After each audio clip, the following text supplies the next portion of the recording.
श्री कृष्ण का जन्म जब देवकी और वसुदेव कंस के कारागार में थे। तब रात अंधेरी थी, परंतु वातावरण में प्रकाश फैला हुआ था। चारों ओर देवताओं का आगमन हुआ, आकाश से पुष्प वर्षा होने लगी। वसुदेव ने बालकृष्ण को टोकरी में रखा और यमुना पार करके गोकुल पहुँचे।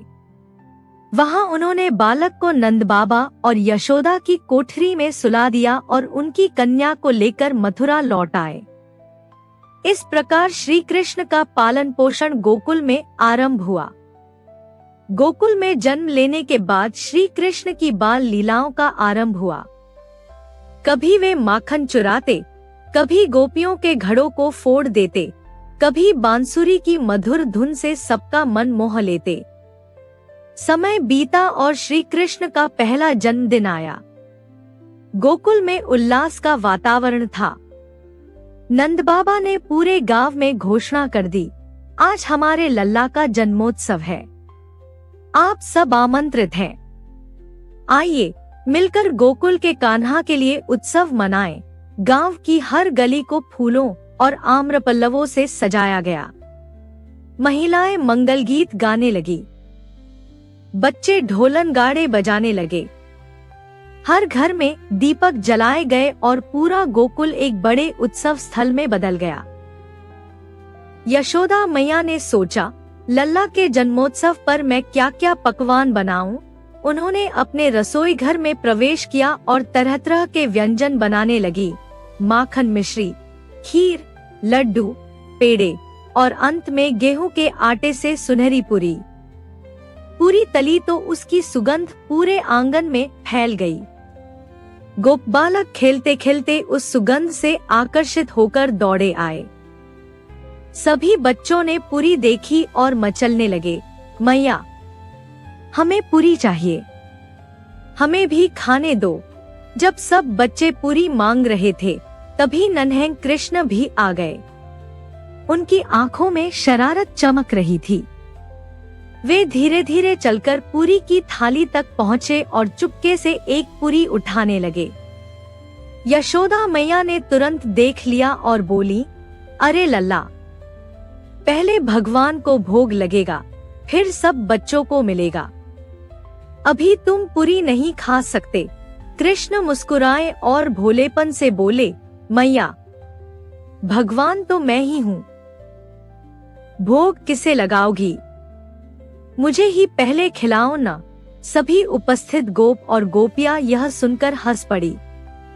यशोदा ने स्नेह से कहा, लल्ला तू सच में बड़ा नटखट है, लेकिन ठीक है, पहले तुझे पूरी खिलाती हूँ।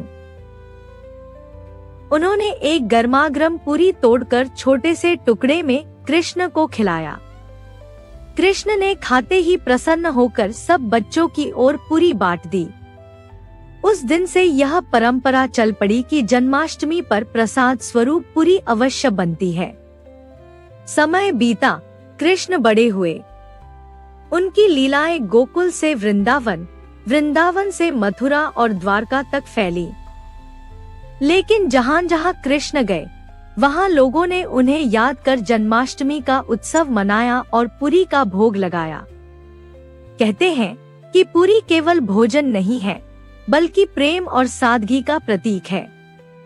जब यशोदा ने पूरी बनाई थी, तब उसमें न कोई विशेष मसाला था, न कोई कठिन विधि।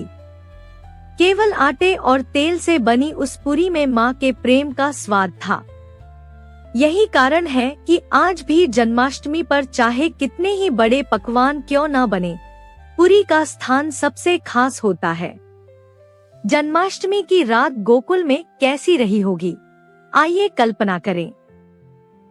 चारों ओर दीपों की पंक्तियां जल रही थी। गोकुलवासी भजन गा रहे थे, नंद के आनंद भयो, जय कन्हैया लाल की। बच्चे फूलों की माला पहने खेल रहे थे। गोपियां थालियों में मिष्ठान सजाकर लाई थी। नंद बाबा अतिथियों का स्वागत कर रहे थे और यशोदा सभी को प्रसाद बांट रही थी।